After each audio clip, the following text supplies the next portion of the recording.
This is a leather pouch that my son makes. They're all hand stitched. Of course, he cuts the leather himself and does all the grommets. It's a really well made pouch. It's just the right size for an afternoon of tatting. It will hold a small ball of thread as well. He originally made these for the guys that play the games that they have special dice that they use, and so it's a beautiful little pouch for them to hold their dice in. But I snagged the last purple one for my tatting keepsakes.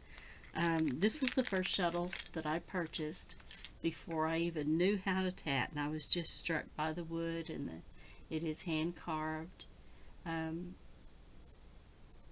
And I can't remember the maker. That's terrible to say.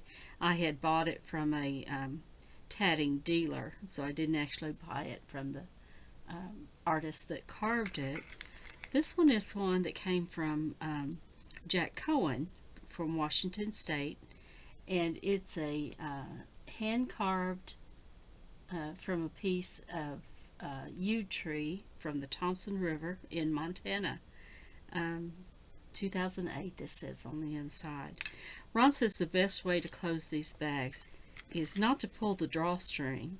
Some of them have clips that the guys can put onto their belt loops, but he says to snap it first,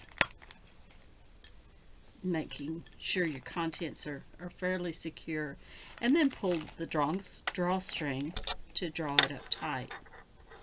If you'd like to have one of these, I don't believe he's making any more, but he has a few for sale on, you can contact him at ron at crazedlemming.com. And I'm not sure if he has any pictures, but we can get pictures for you if you'd like to have one of these bags.